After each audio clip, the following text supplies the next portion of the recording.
क्या देखें 4.5 में आपसे ये सब पूछा है कि क्वेश्चन है आपका 1 से 6 तक के लिए।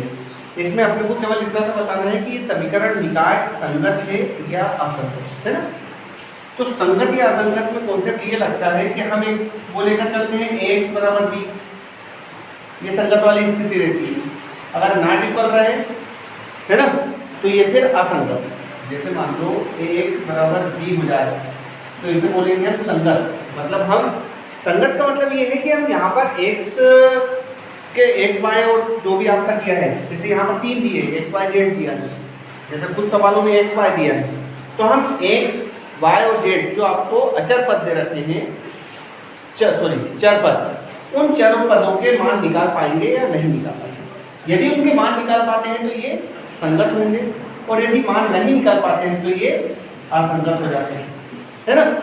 अब कॉन्सेप्ट यहाँ पर ये आएगा कि इसका वैल्यू कैसे निकालेंगे हम। तो जैसे यहाँ पर इससे अपन मान निकाले थे x बराबर अपन ने लिखा था a इनवर्स b, ये a इधर जाकर क्या हो जाएगा, a इनवर्स हो जाएगा, है ना।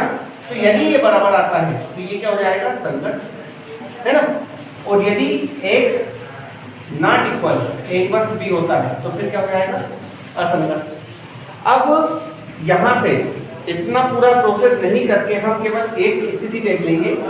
यहाँ पर ये a इनवर्स आ रहा है कि नहीं आ रहा है। तो यदि ये जो a इनवर्स है ये यदि 0 आ जाता है ना, तो फिर ये असंगत हो जाएगा।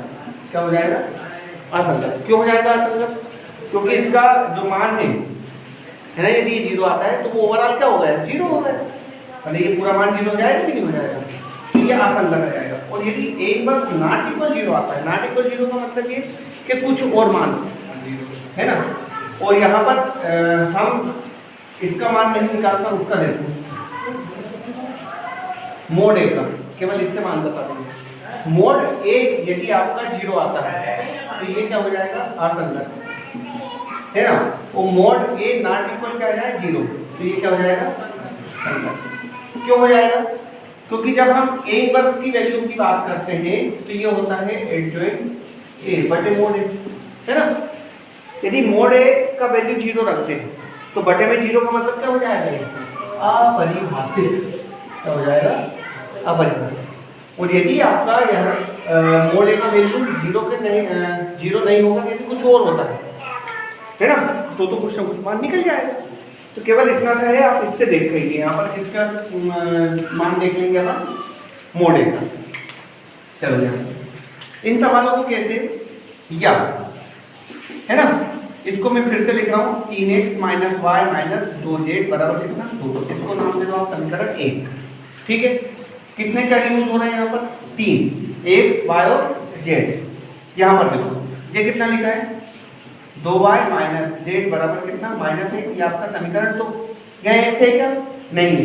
तो आप क्या करो, इसे 0x लिख सकते हो, और इसे क्या कर लो, यहाँ पर प्लस लगा दो। 0x का मतलब x में 0 का गुणा, मतलब 0, कुछ भी नहीं, ऐसे। ये क्या लिखा है आपका, 3x माइनस 5y। यहाँ z है क्या, तो इसे आप 0z कर दो, प्लस 0z। 0z का मतलब क्या, 0z जो मतलब 0 जोड़ रहा है तो फर्क नहीं पड़ेगा। ये कितना हो गया आपका, 3। यह कि नहीं बस में, यहाँ पर तो x y z टोटल ही थी, यहाँ पर x नहीं था तो उसके साथ गुणांक में क्या लगा लिया अपन ने, 0 लगा लिया, है ना। यहाँ पर z नहीं था तो उसके गुणांक में 0 लगा लिया। तब अब यहाँ पर यदि हम a की बात कर लें, ठीक है, a की बात करेंगे तो क्या मिलेगा, यहाँ पर 3 माइनस 1, यहाँ पर कितना 2, यहाँ कितना 0 2, और यहाँ -1, यहाँ कितना 3, यहाँ -5, और यहाँ क्या 0, यहाँ पर ये माइनस। क्लियर। ऐसे आपका जो b मिलेगा वो कितना मिल रहा है आपको, 2 -1, और ये 3, है ना। और x क्या लिखते हैं अपन, x y, और यहाँ कितना हो जाएगा, 3 चर है ना, z हो जाएगा। लेकिन अब इसका यदि हम ओवरऑल मान लो x y z के मान चाहिए अपने को, तो इसको पूरा ही सोल्व करेंगे। लेकिन राइजिंग सवालों में केवल आपको संगत और असंगत बताना है, तो हम निकालेंगे क्या, मोड a। क्या निकालेंगे, मोड a। मोड a कैसे निकालेंगे, किसी भी एक पंक्ति या किसी भी एक कॉलम के सापेक्ष इसका क्या कर दो, तो मैं कॉलम के सापेक्ष कर रहा हूँ, तो क्योंकि इसमें एक 0 मिल रहा है ना, तो जल्दी हो जाएगा। तो ये यहाँ पर मैंने लिखा 3, ठीक है। इसको छोड़ो और इसको छोड़ो, क्या बचेगा 2 -1 और -5 और कितना 0, है ना। फिर ये 0 तो ओवरऑल 0 ही हो गया, फिर क्या आया +3, है ना। तो इसे और इसे छोड़ेंगे तो क्या बचेगा -1 और -2, है ना। तो ये कॉलम छूट जाएगा और ये पंक्ति -1 -2 और यहाँ कितना 2 और ये -1, ठीक है। इसके सापेक्ष तो करना नहीं क्योंकि ओवरऑल 0 हो जाएगा। चलिए, मतलब हम चूंकि ये लेंथी सवाल होते हैं, बड़े होते हैं, तो हम जहाँ तक कोशिश करते हैं कि वो जल्दी हो जाए कंप्लीट। चलिए 3, इसके बाद यहाँ लिखना 2 का गुणा 0 करा 0, फिर -5 का -1 में करेंगे तो प्लस का 5 × 5, क्लियर। एक माइनस बीच का रहेगा वो, ये माइनस का गुणा वो तो प्लस ही चला गया। फिर ये +3, ये भी ध्यान रखना है, ये प्लस का, ये माइनस का, ये प्लस का, है ना। देखो -1 का -1 गुणा करें तो +1, फिर -2 का गुणा -2 में करेंगे तो -4 और -4 का एक और माइनस में गुणा होगा तो +4। चलिए ये हो रहा है माइनस के 5 किया 15 और 4 और 1 5 प्लस के 15। ये मोड a बराबर की माइनस का 0, है ना। अतः समीकरण में a इनवर्स का मान या का अस्तित्व नहीं है। क्यों नहीं है इसका अस्तित्व, देखिए जरा। a इनवर्स बराबर क्या लिखते हैं अपन, एडजॉइंट a बटे मोड a लिखते हैं। अब यहाँ पर यदि इसका मान आप 0 रख दोगे तो ये तो अपरिभाषित हो गया ना। अपरिभाषित होने का मतलब अस्तित्व नहीं है, ठीक है। तो इसका अस्तित्व नहीं है, अतः क्या बोलेंगे हम, समीकरण या दिए गए समीकरण कैसे हैं, असंगत है, ठीक है। और इसमें ही सारे सवालों में क्या कर लेना होता है कि जब यदि मान लो यहाँ पर कुछ मान आ जाए तो हम उससे लिख देंगे चूंकि mod a not equal to, तो फिर अपन लिखेंगे अतः समीकरण a इनवर्स का अस्तित्व है। मतलब यहाँ पर कुछ भी वैल्यू मिल जाए 0 के अलावा तो फिर उसका अस्तित्व मिलेगा आपको। तो ऐसी कंडीशन में क्या बोलेंगे हम, समीकरण संगत है। तो 1 से लगाकर 6 तक में आपको इसी तरीके से करना है। मोड a का मान निकालना है। मोड a का मान यदि 0 आता है तो a इनवर्स का अस्तित्व नहीं होगा और इसका अस्तित्व नहीं है तो मतलब ये असंगत है। और यदि 0 के अतिरिक्त यदि कुछ मान मिलता है, भले वो प्लस का हो या माइनस का, तो फिर a इनवर्स का अस्तित्व होगा और समीकरण कैसा हो जाएगा, संगत। क्यों,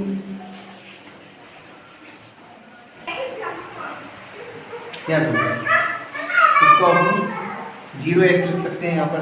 क्यों लिख सकते हैं, 2x + y + z 3 मिल रहा है यहाँ पर, x y z मिल रहा है यहाँ पर x नहीं दिया था ये ऐसा, तो हम क्या कर रहे हैं इसको 0x, है ना। अब यहाँ सबसे पहले तो आप a देखो,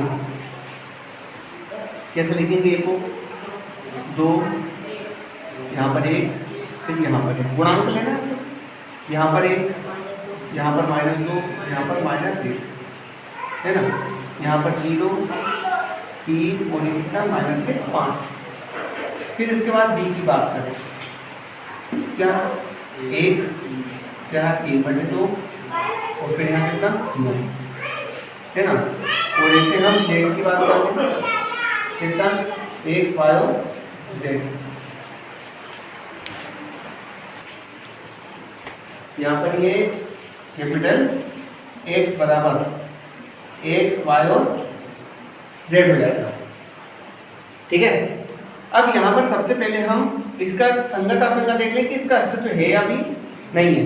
अगर अस्तित्व होगा तो आगे मान निकालेंगे।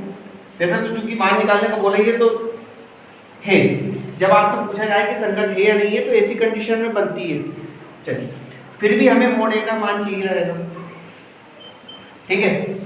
मोड a का मान निकाले तो किसी एक पंक्ति या एक कॉलम के सापेक्ष, तो इस कॉलम के सापेक्ष प्रसार कर रहा हूँ, है ना। तो इसके सापेक्ष कर रहे हैं, कितना हो जाएगा -2 -1 यहाँ 3 यहाँ -5 फिर यहाँ -1, ठीक है। तो -1 के सापेक्ष ये बचेगा 1 1, ये पंक्ति छोड़ना पड़ेगा और ये कॉलम, यहाँ कितना जाएगा 3 और यहाँ कितना जाएगा माइनस के 5। 0 से तो करने का जरूरत है नहीं, तो वो बाद के क्या हो जाएंगे टोटली 0। तो कोष्टक के अंदर 5 दूने 10 और प्लस के 3 एकम 3, फिर -1, ये -5 और माइनस के 3। चलिए 10 और 3 13, 13 दूने 26 और ये -5 -3 -8 -8 का गुणा -1 में करेंगे तो +8, ये हो रहा है 26 और 8 24। ठीक है, अब यहां पर अपने को जरूरत पड़नी है एडजॉइंट की। क्यों पड़ेगी एडजॉइंट की? क्योंकि हमें चाहिए ए इनवर्स। क्या चाहिए रहेगा ए इनवर्स। तो एडजॉइंट ए, एडजॉइंट ए के लिए हमें सबके मान चाहिए रहेंगे A11 है ना, A11 A12 A13। ठीक, तो A11 के मान कैसे निकालें? इसका मान निकालेंगे, कैसे आएगा? 10 प्लस अपने को क्या करना है, जैसे A11 है तो वो प्लस माइनस तो अपन इस 11 के हिसाब से देख लेंगे, जोड़कर इनको 1 और 1 2 हो रहा है तो वो प्लस का आएगा, लेकिन इसमें इस 2 का गुणा नहीं होगा, है ना, तो डायरेक्ट गुणा करते जाना है यहाँ पर। चलिए, तो ये तो प्लस का ही रहेगा, -2 का -5 में करेंगे तो कितना आएगा? कि वैसे यहाँ दिख रहा है आप लोगों को 10 और 3 13 है, यहाँ पर कितना आएगा इसका वैल्यू 13 मिलेगा। ऐसे आप A12 की बात कर रहे हैं, इसकी बात कर रहे हैं ना, तो 2 का गुणा 1 का गुणा -5 में कितना मिला -5 और 0 का गुणा 1 में करेंगे तो क्या मिलेगा 0, लेकिन ये माइनस का रहेगा यहाँ पर, तो ये क्या हो जाएगा +5। 3 है ना, 1 और 2 3। ऐसे आपका A13 की बात करें, ठीक है, A13 की बात करेंगे तो यहाँ की, तो ये 1 का गुणा 3 में करेंगे 3 एकम 3 और यहाँ पर क्या 0, तो केवल ये कितना मिल रहा है 3 मिल रहा है। जब अपन बार बार प्रैक्टिस करेंगे तो होता चला जाएगा। अब किसकी बात कर रहे हैं हम? A21 की बात कर रहे हैं, तो ये और ये छूटेगा तो 1 का गुणा -5 में करो और ये एक माइनस लगेगा यहाँ पर, है ना, 3 है, तो किसका गुणा कर रहे हैं अपन? 1 का गुणा -5 में करा तो -5 और 3 का गुणा 1 में करेंगे तो -3, मतलब ये मिल जाएगा आपको ये -8 और माइनस का गुणा +8। अब इसके बाद A22 की बात करते हैं, तो प्लस का ही रहेगा, ये 22 2 का गुणा 5 -5 में होगा -10 और इधर 0 का गुणा 1 में करेंगे तो 0, तो कितना है -10। इसके बाद हम बात करें A23 की, इसकी, है ना, तो 2 का 23 में क्या आएगा माइनस आएगा, कि तीनों तो 5 हो रहा था, है ना, 2 का गुणा किस में करेंगे? इसके लिए 3 में, 2 दिया 6 और 0 का गुणा 1 में 0, तो कितना मिल जाएगी -6। ठीक है, अब किसकी बात कर लें? A31 की बात कर रहे हैं, प्लस का रहेगा इसके लिए 1 का गुणा -1 में करा तो -1 और -2 का गुणा 1 में करेंगे तो माइनस का 2 और माइनस वो 1 और माइनस आएगा तो क्या हो जाएगा +2, मतलब 1। ठीक, अब बात करें A32 की, तो माइनस बाहर लगाना पड़ेगा, जहां पर 3 हो तो ये 5 हो रहा है, जहां पर विषम आता है वहां पर माइनस लगेगा। चलिए, तो 32 की बात करें, मतलब इसकी बात करेंगे, तो 2 का गुणा -1 में 2 का गुणा -1 में करेंगे तो -2 और 1 का गुणा 1 में करा तो -1। ठीक है, ये हो रहा है -2 -1 -3 का गुणा -2 करेंगे तो +3, फिर आया आपका A33, है ना, इसका तो 2 दूनी है -4 और माइनस का 1 एकम 1, तो ये हो रहा है आपका -5। यहाँ पर निकाल रहे हैं हम एडजॉइंट A, एडजॉइंट A जो निकलता है वो A11 A12 और A13, है ना, फिर इसके बाद A21 A22 और A23, फिर यहाँ A31 A32 और A33, मतलब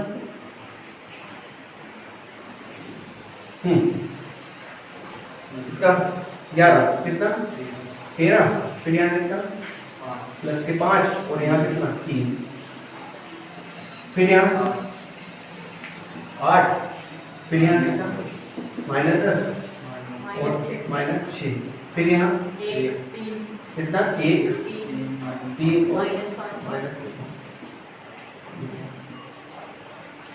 अब क्या निकालेंगे ए इनवर्स होता है एडजॉइंट ए बटे मोड ए मीन्स मोड ए कितना निकला था 34, मतलब आप इसे कितना लिख लो 1 बटे और यहाँ 13 5 और यहाँ कितना 3 8 -6 1 0 -5 है ना।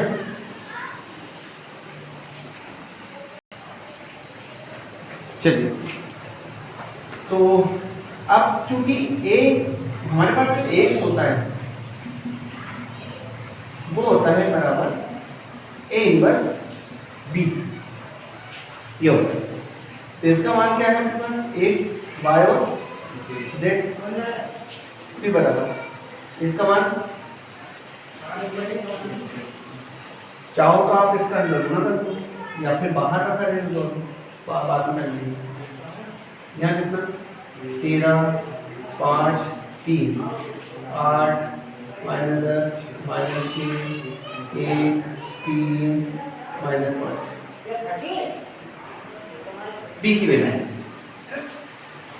1 3 - 2 कितना ये 3 × 3 का है और ये 3 × 1 का है। 40 गुणा हो सकता है, तो यहाँ पर लिखा एक्स वाई जेड, यहाँ पर 1/34। पहली पंक्ति पहला कालम 13 कम 13 प्लस 8 का गुणा 3/2 में करेंगे तो ये 8 कट जाएगा, 3 2 को 8 4 दिया 12 और 1 का गुणा 2 में करेंगे तो 9 गया। फिर दूसरी पंक्ति में रखा 5 एकम 5 -10 का गुणा यहाँ करेंगे तो 2 × 10 -5 का गुणा 3 करेंगे तो -15 और 2 दिया 27। फिर आए यहाँ पर 3 एकम 3 -6 का गुणा यहाँ पर 2 दिया 6 -9 है ना। और फिर ये कितना हो रहा है -45 एक्स वाई और डायरेक्ट करते जा रहे हैं अपन यहाँ पर 1/34 का गुणा करें, ये हो रहा है 13 और 13 दूनी 26 और 8 34। अगर उस 34 का गुणा हम 1/34 में करेंगे तो 34 एक आ जाएगा, 1 आएगा, है ना। ऐसे आपका 27 और 5 कितना हो रहा है 32। तो 32 में से 30 में से 15 घटा और 15 और वो 2 यहाँ पर बचा दिए थे, कितने आ गए 17। तो ये हो रहा है 17 गुणा 1/34, मतलब 17 × 34 मीन्स 1/2 है ना। यहाँ पर -43 और -2 यार इसमें घटा लो तो -2 में से 3 जाएगा तो -6 -6 51, तो ये हो रहा है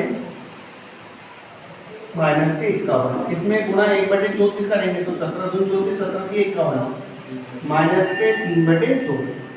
इसका कंपेयर कर लेंगे तो यहाँ पर मिल रहा है x की वैल्यू कितनी मिलती है 1, y की वैल्यू मिल गई आपकी 1/2 और z की वैल्यू कितनी मिल गई आपको -3/2।